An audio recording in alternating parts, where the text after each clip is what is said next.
The email arrived at 4:47 p.m. on a Thursday. Urgent. Please report to Conference Room B immediately. I stared at the subject line for exactly 3 seconds before my stomach dropped. Not because I didn't know what was coming, I'd known for 6 weeks, but because they'd chosen today, the day before our company's most important product demonstration in 15 years. My name is Dr. Elena Vasquez. I'm 52 years old, and until this moment, I had been the chief technology architect at Helix Dynamics, a mid-sized cybersecurity firm in Austin, Texas. I created the encryption algorithm that made our flagship product, Secure Vault, actually secure. And they were about to fire me 18 hours before showing it to the Department of Defense. I saved the code I was working on, force of habit, and walked down the hallway with my coffee mug still in hand. Through the glass walls, I could see them waiting. Marcus Chen, our 38-year-old CEO, who'd joined the company 3 years ago after I'd already been there for 12. Beside him sat Jennifer Oakes from HR, her laptop open, her face performing the expression she probably practiced in the mirror. Compassionate concern. I opened the door. "Elena, thanks for coming," Marcus said, not standing. "Please, sit." I sat. Jennifer slid a folder across the table. Cream-colored, embossed with the company logo. I'd seen 5 of these in the past 18 months, each one handed to someone who'd built something real here before Marcus arrived with his MBA and his venture capital connections. "Elena, we're restructuring the technology division," Marcus began. His voice had that studied casualness of someone who'd rehearsed this. "The board feels we need to move toward a more collaborative, flat organizational structure. Your position is being eliminated." I opened the folder. Severance package. 2 weeks for every year of service. 24 weeks of pay. Health insurance through the end of the quarter. A non-disclosure agreement with language so broad it might as well have said, "Never speak again." "The transition will be effective immediately," Jennifer added. Her tone was gentle, which somehow made it worse. "We'll need your badge, laptop, and access cards before you leave today. Security will escort you to collect your personal belongings." I looked up at Marcus. He wouldn't meet my eyes. "You're launching the DoD demo tomorrow," I said calmly. "The entire back-end architecture requires manual authentication every 6 hours. On the delegation sequence I built has a 72-hour maximum window before automatic lockout." Marcus finally looked at me, and I saw it. The flicker of uncertainty he was trying to hide. "Bryce has been shadowing your work for the past month," he said. "He's fully up to speed." Bryce Kellerman, 29 years old, brilliant coder, terrible architect. He could write beautiful individual functions, but had no understanding of how systems talk to each other, how security layers interlocked, how one authentication failure could cascade through an entire infrastructure. I'd tried to mentor him. He'd spent most of our sessions on his phone. "I see," I said. "We appreciate everything you've contributed," Jennifer said, sliding a pen toward me. "If you could just sign the separation agreement, we'll process your final paycheck by next Friday." I picked up the pen. I did not sign. "I'd like to have my attorney review this first," I said. "I assume I have until Monday?" Marcus's jaw tightened. He'd expected me to fold immediately, to cry or beg, or make a scene that would justify the security escort he'd already arranged. "Of course," Jennifer said quickly. "That's completely reasonable." I stood, leaving the folder on the table. "I'll return my equipment tomorrow morning," I said, "after the demo, just in case Bryce needs any clarification." "That won't be necessary," Marcus said, standing now too. "Bryce has everything he needs. Security will meet you at your desk in 10 minutes. I nodded once and walked out. Behind me? I heard Jennifer whisper something I wasn't supposed to hear. That went better than expected. They had no idea what they'd just done. I'd known this was coming since October 15th. That was the day I found the email thread. Not sent to me, forwarded to me by accident when Marcus's assistant copied the wrong distribution list. The subject line: Post-restructuring equity reallocation. Inside, Marcus had written to the board, "Once we transition Elena out, we can bring in 2 junior architects at a third of her salary. The Secure Vault codebase is stable enough that we don't need senior oversight anymore. This will significantly improve our margins before the Series B." I'd read it 3 times, sitting in my parked car in the garage before going inside. 12 years. 12 years of arriving at 6 a.m. and leaving at 9 p.m. Or 12 years of fixing other people's broken code at 2 in the morning because a client in Singapore needed an emergency patch. 12 years of building Helix's reputation from scrappy startup to DoD contractor. And Marcus, who'd been hired specifically because I'd built something valuable enough to need a business-focused CEO, had decided I was now too expensive. I didn't panic. I didn't confront him. I went home, opened a bottle of wine I'd been saving, and I started planning. The first thing I did was review my employment contract. I'd signed it in 2011, back when Helix was 6 people in a repurposed warehouse. The intellectual property clause was standard. Anything I created using company resources belonged to the company. But Section 7, C. Inventions or works created entirely on personal time, using personal equipment, and without reference to company proprietary information, remain the property of the employee. I'd negotiated that clause myself. The founders had agreed because back then, they were desperate for talent, and I was the only senior engineer willing to take a pay cut to join a startup. The algorithm that powered Secure Vault, the one Marcus thought belonged entirely to Helix, had a very interesting origin story. I'd started developing the core concept in 2009, 2 years before joining Helix, as part of my doctoral research at Stanford. My dissertation, Recursive Authentication in Distributed Network Environments, laid the mathematical foundation. That work was mine, unambiguously. When I joined Helix, I'd refined and expanded the algorithm, yes, but the fundamental architecture, the breakthrough that made everything else possible, that was created on my personal laptop, in my home office, before Helix even existed as a company. I'd never bothered to patent it because I trusted the founders, because we were building something together, because I believed loyalty mattered. Marcus's email taught me that I'd been wrong. On October 16th, I contacted a patent attorney in San Francisco who specialized in software IP. Her name was Diane Reeves, and she'd handled a similar case for an engineer at Oracle 3 years prior. "Do you have documentation?" she asked during our first call. I sent her 847 pages of development logs, time-stamped commits to my personal GitHub repository, draft notes from my dissertation work, and email correspondence with my academic advisor from 2009. "This is airtight," Diane said. "Why, you can file tomorrow." The provisional patent application went in on October 22nd. Full utility patent followed on November 3rd. Because the core innovation was academically published and defensible, and because I'd paid for expedited review, the patent was granted on December 1st.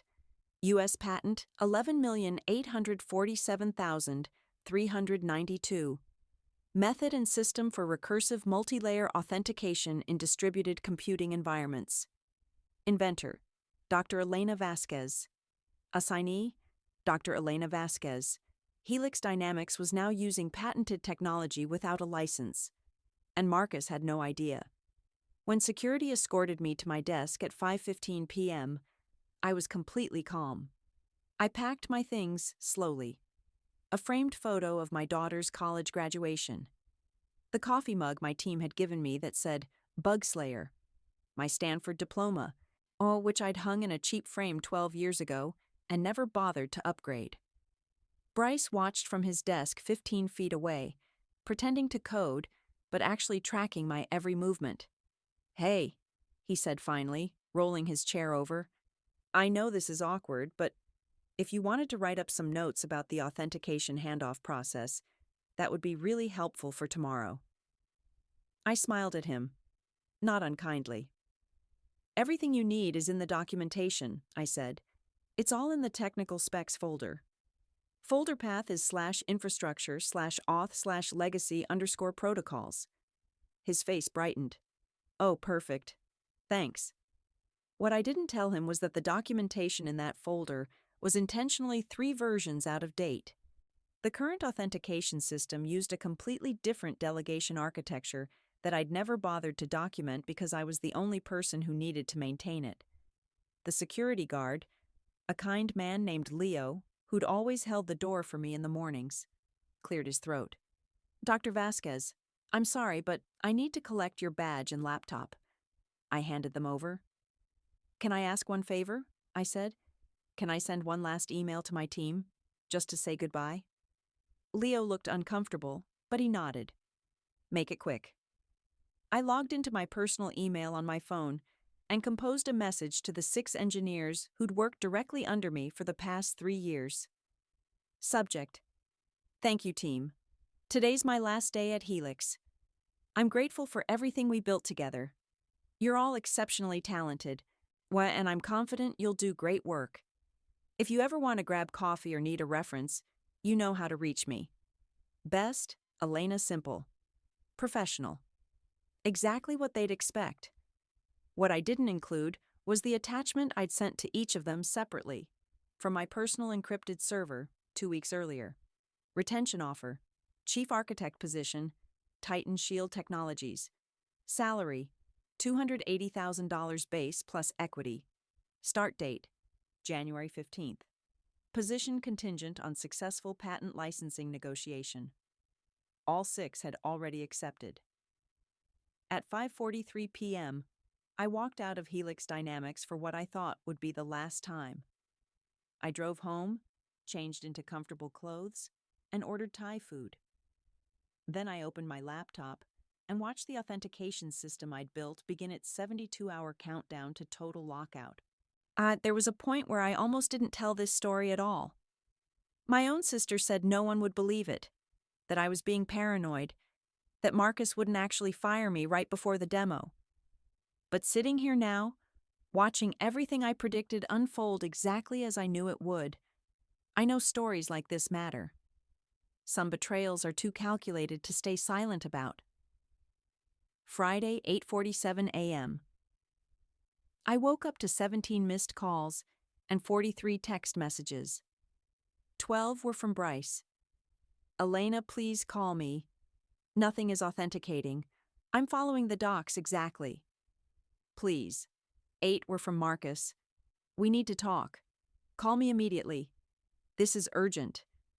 The rest were from various engineers, all saying variations of the same thing. The system was locked out completely, and the DoD delegation was arriving in 3 hours. I made coffee. At 9:15 a.m., Marcus called again. I let it ring twice before answering.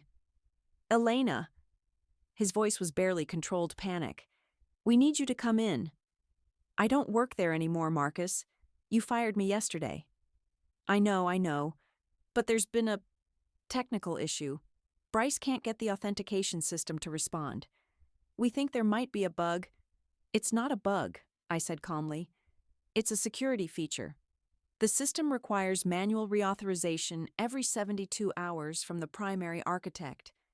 I designed it that way to prevent unauthorized access. Silence. You never mentioned that. It's in the technical documentation, Section 14, Subsection C. Bryce said he checked the legacy protocols folder. The current system architecture is documented separately. In the senior architect-only repository, I could hear him breathing on the other end. Elena, please. The DoD is showing up at noon. This contract is worth $40 million. I'm asking you, I'm begging you, come in and unlock the system. We'll pay you. Consulting rate. Whatever you want. I took a sip of my coffee. I'm afraid I can't do that, Marcus. What do you mean you can't? I no longer have access to Helix systems. You revoked my credentials yesterday, remember? Security escorted me out. We can reinstate them right now. That's very generous. But there's another problem. What problem? The authentication algorithm is patented technology. U.S. Patent 11,847,392. I'm the sole inventor and assignee. Helix never had ownership rights. I heard something crash in the background. That's impossible. You developed that here. It's company property. Actually, I developed the core concept during my doctoral research at Stanford in 2009, 2 years before I joined Helix. The patent clearly establishes prior art and independent creation. My attorney filed it in October. The silence stretched so long I thought he'd hung up. His voice was shaking now. You planned this. You knew we were going to let you go, and I protected my intellectual property, Marcus. That's all. We'll sue you. We'll sue you into the ground. You're welcome to try. My attorney is Diane Reeves. I'm sure your legal team knows her. She's the one who won the Oracle case. Another crash. Then muffled shouting. I think he was yelling at someone to get legal on the phone. What do you want? He said finally. Money? Equity? Your job back? I want you to understand something, I said, and for the first time, I let a little ice into my voice. For 12 years, I built everything that made Helix valuable. I worked 100-hour weeks. I missed my daughter's high school graduation for a product launch. I fixed your disasters at 2 a.m. while you were asleep. And yesterday, you fired me to save money. You told the board I was overhead. How did you CC'd me on that email by accident, Marcus. October 15th. Post-restructuring equity reallocation. Remember? He said nothing. The DoD demo starts in 2 hours and 40 minutes, I continued. You have 3 options. 1. Cancel the demo and lose the contract. 2. Try to rebuild the authentication system in 2 hours, which is impossible. Or 3. License the patent from me at a rate I find acceptable. Name your terms.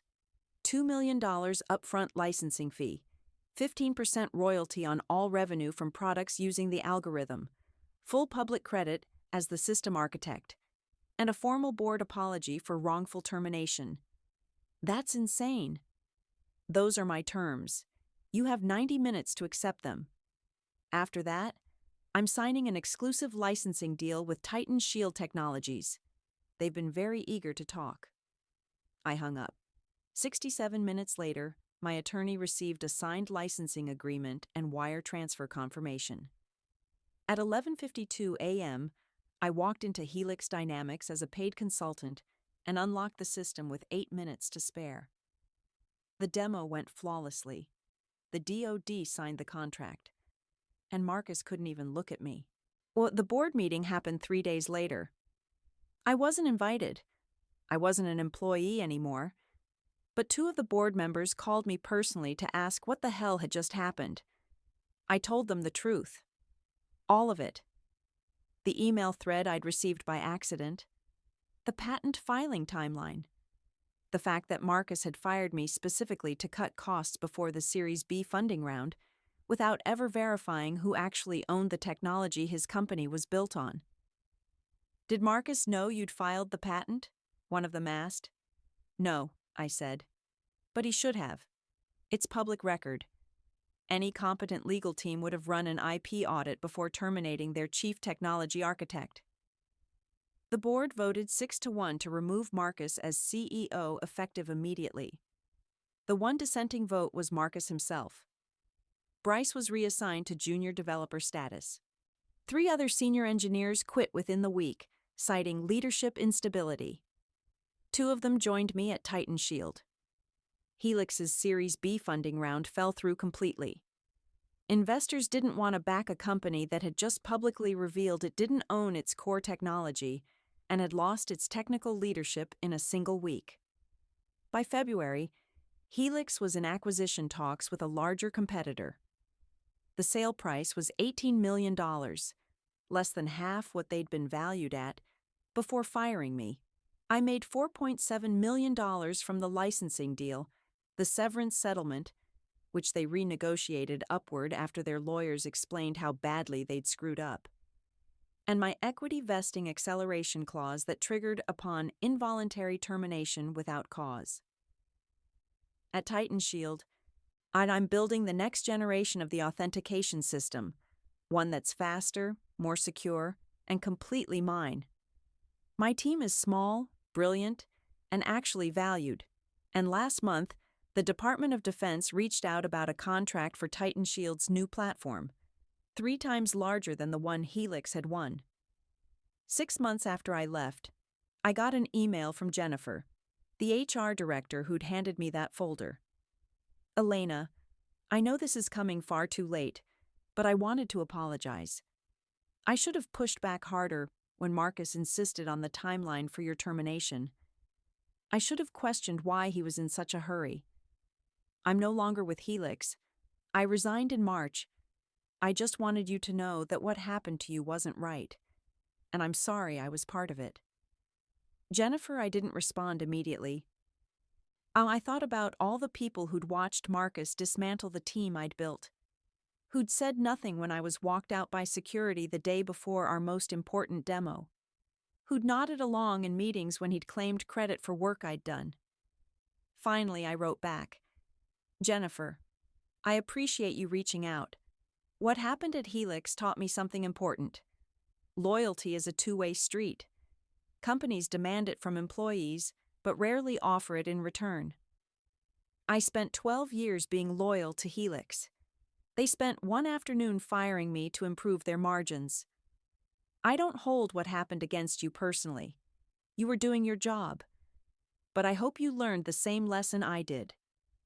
Document everything, protect your work, and never assume the people above you are looking out for you. Take care, Elena." The truth is, I don't think about Helix much anymore.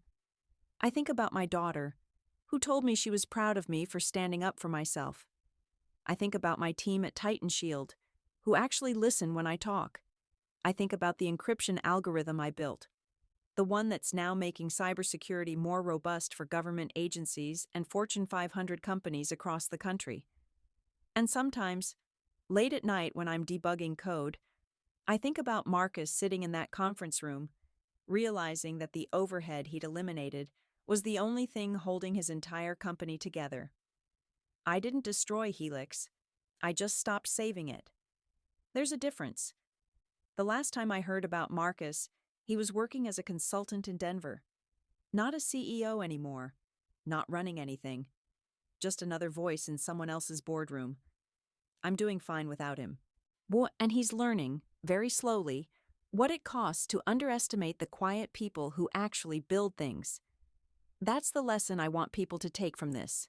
Your value isn't determined by the people who fire you. It's proven by what happens after they realize what they've lost.